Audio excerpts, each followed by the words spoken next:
This is GH Today. We're excited to be coming your way on this nice Friday morning, and it's exciting that God has been so good to us, taking us throughout the entire week and brought us to the end of another one.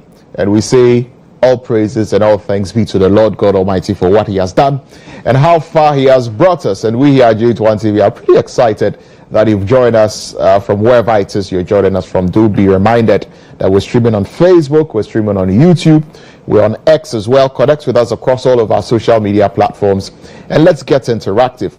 And this Friday, even though we are grateful to God Almighty because He says in all things we should give thanks, it's also a pretty sad one for a lot of people who are in the creative arts space. I remember somewhere last week, the former board chairman of the National Theatre, Ken Ofori-Atta, was here on the show, and he asked that we support the legendary actor, big player in the creative arts space, Mauli Semevo, who worked at the National Theatre until he retired because he had suffered some burns.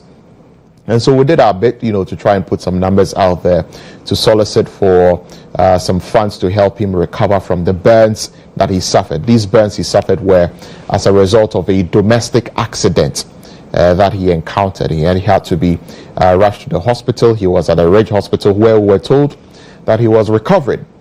But unfortunately, the news came in yesterday that Mauli Semevo has passed on. And it's quite sad that we're hearing this news of Mauli Semevo's death. And we can take a look at some videos of Mauli Semevo, when he was. It's quite sad. It's quite sad that this man who graced our screens, brought a lot of joy, brought a lot of smiles onto our faces, because of his phenomenal performances behind the camera, acting in many movies, acting in many stage plays, many TV series. And he was one of the directors, creative directors, I believe, at the National Theatre. So when it came to the creative arts and stage plays and direction, at the National Theatre, he was one of the key people there, one of the very key people there. And it's rather unfortunate that he's had to lose his life in this way, when interventions were being made just so he can get back up on his feet. But unfortunately, he did not make it. And so we'll say condolences to the family of Mauli Semevo, to those in the creative arts space who worked with him. Ghana has lost an icon. And a legend indeed. And we say may his soul continue to rest in perfect peace.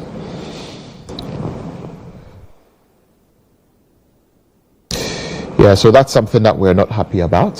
And like I said, may his soul continue to rest in perfect peace. Mauli Semevo passing on. But there are some other issues that have come up for discussion throughout this entire week. For example, Labour was looking for an increment in their base pay. They were in negotiations with the minister responsible for employment and labour relations, the Honourable Rashid Pelpuo, and about a 6% increase in base pay is what was being proposed. But eventually, the base pay, increment went to 10%. The minimum wage is also around 19 cedis or so. Yesterday at that negotiation table, I believe that the President, John Dramani Mahama, came in to try and help to salvage the situation. And when he came in, eventually they arrived at 10%. Let's listen to President Mahama, on some of the things he said when he met organized labor with regard to these negotiations. Let's listen. I want to assure you that we're all going to tighten our belts and there will be no wasteful expenditure. I'll just appeal to you that let's temper our demands for this year And once we get out of the woods, we've set good targets to bring inflation down so that the cost of everything will come down. We've set targets to grow the economy, to make things better. And when the cake is big, then it's bigger. We'll share bigger. We are proposing an independent emoluments committee that would set the incomes for everybody from the president right down to the ordinary laborer. We are prepared to walk this journey with you. So that's the president, His Excellency John Dramani Mahama, explaining that, the economy is not really good. We need to tighten our belt a bit. And because of that, the percentage of, about 50% or so that organized labor is asking for is something which is really not possible. So, organized labor should bear with government so that they take the 10%.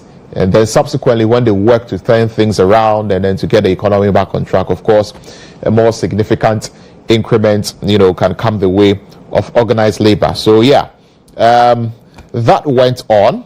And, CLOCSAC are also still on strike. CLOCSAC are on strike because the registrar at the Births and Deaths Registry, who has been appointed by President Mahama, according to CLOCSAC, is a politically exposed person.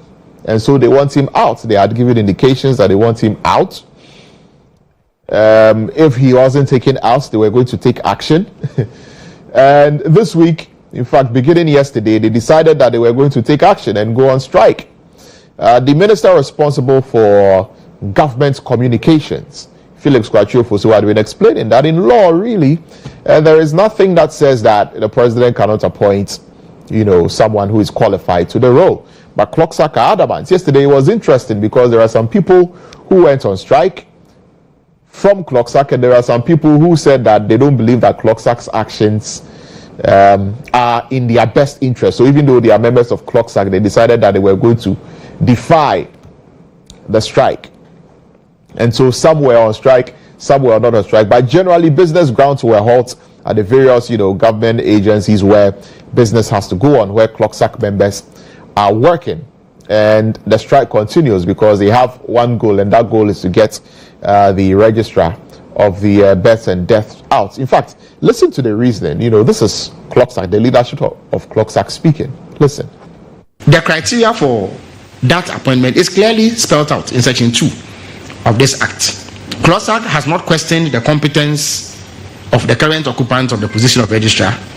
They only say that he is politically exposed. There is no way that it is said that the position ought to be occupied by a civil servant. The president has acted in accordance with Ghanaian law, and for that reason, there cannot be a reason why Mr. Adomboche should be removed only because he is not a civil servant. If it is the view of CLOCSAC that in the past civil servants have occupied it, it does not mean that any other person apart from a civil servant cannot occupy that position. So we would appeal to CLOCSAC to rescind their decision to go on strike. A strike action, we appreciate, is one of the mechanisms through which they can drive home their demands. They can compel government to take a look at their grievances. But in this particular instance, we do not believe that sufficient basis exists to go on strike, because it will be unfair to the people of Ghana who pay the wages of all public officials, including members of CLOCSAC. Yeah, so that's the minister in charge of government communications, Felix Kwachiofosu, rather, speaking there, explaining the reason why he believes that the appointment of the Births and Deaths Registrar is not problematic. But CLOCSAC are adamant. They started their strike yesterday. They are still on strike. So that also happened this week. And another interesting thing that happened this week is the Foreign Affairs Minister, has been in the news. He's been talking about making sure that they work around the clock to start, printing passports, to start working 24 hours, to reduce the wait time when you apply for a passport, and all of that. Listen to Foreign Affairs Minister Samuel Okudzeto-Ablakwa. Passport administration in Ghana is going to go 24/7 under President Mahama's 24-hour economy. So we are going to run 3 shifts so that instead of waiting for months to get your passport, you can get your passport within a week. So that is reform number 1, 24/7. We are going to modernize passport administration so that the inconvenience, you should be able to apply online and get the services that you require extended to you. We also want the various data sets that we have in our country integrated. So in the committee that we set up, we have the NIA staff represented on that committee so that we can have the data in terms of biometric data available, so we communicate with each other as different institutions. It also help improve the security. So that's Samuel Okudzeto Ablakwa, Minister responsible for Foreign Affairs, talking about running 24/7, implementing 24-hour economy, and passport application time being cut down and all of that. That is good news. So all of these things have been happening throughout the week. Ken Ofori-Atta has also been taken off the wanted list. The president has given till March 31st for all his appointees to declare their assets, because he has also declared his assets, among other things. So quite a lot has been going on. And guess who has joined me in the studio? Murtala Inusa, Captain Murtala Inusa is here in the studio. Captain, good morning to you. Good morning, Lantam. How are you? I'm fine. How are you too? I'm great. Thank you, African food. Oh, thank you very much. I don't understand why you are wearing a jacket on a black shirt on a Friday when you should be wearing African print. Why? Yeah. Are you mourning Arsenal? There's a club that we should Are you mourning? Because it looks like you are mourning the downfall of Arsenal. a club that we should be mourning. You know the club that we Oh, please don't go there. We've accepted our Why fate. should I not Let's talk mention about your the club. No, I've not mentioned the club. Let's talk, because I know where you are Where do going. you think we were going? Because I know where you are going. Where was I going? Anyway, it's time for court No, today. hold on. It's time for court today.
Murtala Inusa. Murtala, can you kindly let us know what is happening in court today? It's been quite an interesting week. Yesterday, you were in court, and I remember that I spoke to you with regard to a case involving the West African Examination Council. They had withheld some results, and there are some people who were contesting that decision of WAEC in court. What happened? Yes, so for those who remember, on the 30th of January, the High Court made a ruling after the some of the affected students, representing in fact over 10,000 WASI candidates, went to the court with the mandamus application. The word mandamus has surfaced again. Yes, so in all situations, depending on the stage of the thing, then the application will come. And it will say the application for mandamus was so because WAEC is the body that is required by law to organize WASI examination. They regulate examination. After that, the invigilations are conducted. All of them are put together by WAEC. After they mark, and then the results are released. And at this particular point in time, some results have been released, others have been withheld. And those results that have been withheld, they say that, look, WAEC, it is your duty for you to release the results once you are done with it. You can't say that you are holding on to the results, making allegation that there have been irregularities, there have been some examination malpractices. What specific malpractices are you talking about? What specific irregularities are you talking about? So they went to court with the mandamus for the court to compel the WAEC to release their withheld results to them. And the WAEC responded and said that, look, these irregularities and then these examination malpractices ought to be investigated before the results are released. And the court said no, you cannot come and put the court's release terms, irregularities, the release terms like malpractice. It is vague. Tell the people what they have done, for which reason you have held onto their results. You haven't told them anything. Release their results to them with immediate effects. That was the ruling on the 30th of January. Now, WAEC immediately disagreed with the results, so they filed a notice of appeal at the Court of Appeal, and on top of that came to the High Court to say that yes, we are challenging the results at the Court of Appeal. So hold on, put the execution of whatever orders, it should be on hold. So they filed for a stay of execution. Yesterday, it was moved. WAEC said that, look, in the eyes of the world, if the court decision is allowed to stand, students who are in the system are applying for seeking admission in an external or foreign country internationally, they will be seen in a certain way. The integrity of WAEC will be compromised. The reputation of WAEC will be compromised. And these students that WAEC has certified their results will also be seen in a certain way. So that ruling should not be allowed to stand. They also make the point that, look, they have a very good chance of succeeding at the Court of Appeal, and so the court should allow them whatever damages or irreparable damages that will be caused WAEC if the ruling or the order of the court is allowed to stand. It means that will not augur well for the students if their results is withheld for a delayed period and finally they get their results. Everything will be fine, but to give the results to them, they go apply for admissions, they gain admission, they are in schools, then it comes out that yes, the results that they have are not proper. Are you now going to recall all of them? That will create administrative chaos between WAEC, the students themselves, and the various universities. So the court should look at all these things and then stay execution. Now, lawyers of the students said that, look, what is WAEC saying? He who comes with he who calls for equity must come with clean hands. Yeah. You are saying that, look, your reputation will be damaged. These students were not those who organized the elections, the examinations. Yes. These students were not those who marked the papers and all of that. You haven't given them any reasons. This is the best chance for them to gain admission, and the chances are that if they miss this moment, the chances that forever in their life they may not get admission anywhere. So give them their results. What are you holding on to? If you are calling for reputational damage and all of a sudden.